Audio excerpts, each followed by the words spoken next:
ఆశీర్వాద్ లక్ష్మణ గారు,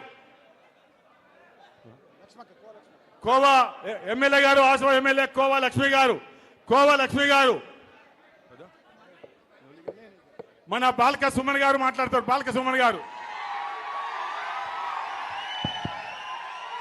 గౌరవనీయులు పెద్దలు, మనందరి ప్రియతమ నాయకులు అన్నగారు కేటీఆర్ గారు, బీఆర్ఎస్ పార్టీ వర్కింగ్ ప్రెసిడెంట్ గౌరవనీయులు లక్షెట్పేటకు గతంలో రైతులకు మాట ఇచ్చినట్టుగా ఆ ఇచ్చిన మాట కట్టుబడి ఇవాళ ఈ రైతు సదస్సుకు ఇచ్చేసినారు. ఇక్కడ అనుకోకుండా ప్రభుత్వం యొక్క దుర్మార్గం వల్ల, సకాలంలో వడ్లు కొనకపోవడం వల్ల, కొనుగోలు కేంద్రాలు చక్కగా నిర్వహించకపోవడం వల్ల ఆనాడు అకాల వర్షాలకు 4 రైతులు ఆనాడు దుర్మరణం చెందితే మాజీ మంత్రివర్యులు పెద్దలు జీవన్ రెడ్డి గారు ఇక్కడికి వచ్చి, మాజీ శాసనసభ్యులు దివాకర్ రావు అన్న వీళ్ళందరూ కూడా కలిసి ప్రభుత్వం మీద ఒత్తిడి తీసుకొచ్చి ఆ రైతు కుటుంబాలకు న్యాయం చేయాలని చెప్పి దాదాపు ఎర్రటెండలో 4-5 గంటల పాటు రాస్తారోకో చేసిన ఈ మానవత్వం లేని రేవంత్ రెడ్డి ప్రభుత్వం దున్నపోతు మీద వానబడ్డట్టుగానే వ్యవహరించింది తప్ప రైతు కుటుంబాలను ఆదుకుంటామని చెప్పి ముందుకు రాలేదు. అప్పుడు వరంగల్లో రైతు గర్జన సభలో ఉన్న అన్న కేటీఆర్ గారికి ఈ విషయం మన వాళ్ళు తెలియజేస్తే, ఈ రాక్షస ప్రభుత్వం, ఈ కర్కశ ప్రభుత్వం రైతులను పట్టించుకోకుండా మనం ఇవాళ రైతు పార్టీగా, రైతు బాంధవుడు కేసీఆర్ నాయకత్వంలో పనిచేస్తున్న పార్టీగా ఆ రైతు కుటుంబాలను స్వయంగా నేను ఆదుకుంటా, నేనొచ్చి ఆ కుటుంబాలకు అండగా నిలబడతా అని చెప్పి ఆనాడు కేటీఆర్ అన్న మాట ఇచ్చిండు. ఇచ్చిన మాట కట్టుబడి ఇవాళ ఇక్కడికి వచ్చినందుకు గట్టిగా మనం అందరం చప్పట్లతోని అన్నగారికి హృదయపూర్వకంగా కృతజ్ఞతలు తెలియజేద్దాం.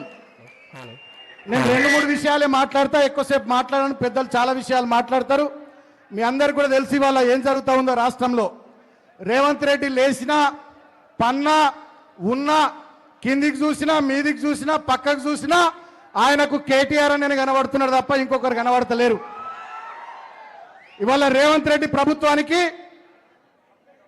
వాళ్ళు ఇచ్చిన 6 గ్యారంటీల విషయంలో కానీ, 420 హామీల విషయంలో కానీ, చెప్పిన వివిధ డిక్లరేషన్ల విషయంలో కానీ రాష్ట్రమంతా పర్యటిస్తూ రేవంత్ రెడ్డి చేసినటువంటి మోసాలు, కాంగ్రెస్ ప్రభుత్వం చేస్తున్నటువంటి దుర్మార్గాలను ఎక్కడికక్కడ ఎండగడుతూ ఇవాళ మా పరిస్థితి ఏందో అని చెప్పి బాధపడుతున్న తెలంగాణ జనానికి ఆపద్ బాంధవుడిలాగా అండగా నిలబడుతున్నటువంటి మన నాయకుడు కేటీఆర్ అన్న.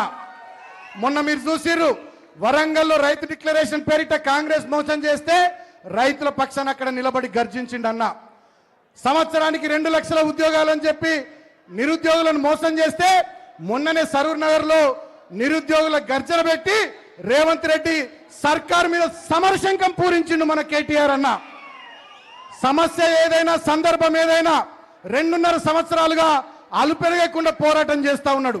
అది లగచర్లలో లంబాడి బిడ్డల మీద రేవంత్ రెడ్డి సొంత నియోజకవర్గం కొడంగల్లో దాడి జరిగినా అన్ననే అండగా నిలబడ్డాడు.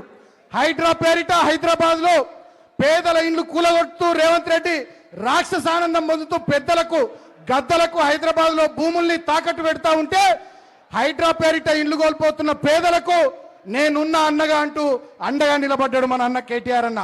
మూసీ ప్రక్షాళన పేరిట 10,000 కుటుంబాలను రోడ్డు మీద వారేస్తూ 1,00,000 కోట్ల అవినీతికి రేవంత్ రెడ్డి పాల్పడుతుంటే మూసీ ప్రాజెక్టులో ఇండ్లు కోల్పోతున్నటువంటి అభాగ్యులకు అండగా నిలబడ్డాడు మన కేటీఆర్ అన్న.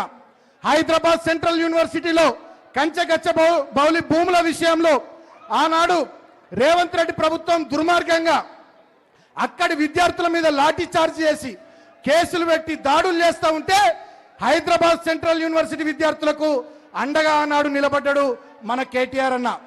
ఇట్లా చెప్పుకుంటూ పోతే రాష్ట్ర వ్యాప్తంగా ఎక్కడ ఏ కార్యక్రమం జరిగినా, ఎక్కడ ఈ ప్రభుత్వం ఏ దుర్మార్గం చేసినా బాధిత ప్రజల పక్షాన, పోరాటం చేసే ప్రజల పక్షాన నేను పోరాడతాను, నేను మీకు అండగా నిలబడతానని చెప్పి రాష్ట్రంలోని ప్రజానీకం మొత్తానికి అన్న అండగా నిలబడతా ఉన్నాడు. దాంట్లో భాగంగా ఇవాళ అన్న మీద ఈ రేవంత్ రెడ్డి మాట్లాడుతున్నటువంటి మాటలు మనం చూస్తా ఉన్నాం. ఇవాళ కేటీఆర్ గారు ఏం మాట్లాడుతున్నారు? నువ్వు చెప్పిన హామీలు నెరవేర్చవయ్యా రేవంత్ రెడ్డి అంటే కేటీఆర్ గారిని, కేసీఆర్ గారిని ఎట్లా విమర్శిస్తా ఉన్నారో హరీష్ రావు గారిని మనం చూస్తా ఉన్నాం. కేటీఆర్ అన్న అడిగే ప్రశ్నలకు సమాధానం చెప్పే దమ్ము లేక ఈ దద్దమ్మ ముఖ్యమంత్రి రేవంత్ రెడ్డి అన్న మీద ఫార్ములా ఈ కేసు అని చెప్పి ఒక దొంగ కేసు బనాయించిండు. అన్న అన్నాడు, ఛాలెంజ్ చేసిండు, బిడ్డ రేవంత్ రెడ్డి మేం ప్రశ్నిస్తున్నందుకే నువ్వు కేసులు పెడుతున్నావు కదా, అవసరమైతే మా ప్రజల పక్షాన ఎంత దూరమైన పోరాడతాం మేము తప్ప మాట తప్పం మనమ తిప్పమని చెప్పి మొండిగా గట్టిగా నిలబడి ఇవాళ ప్రజల పక్షాన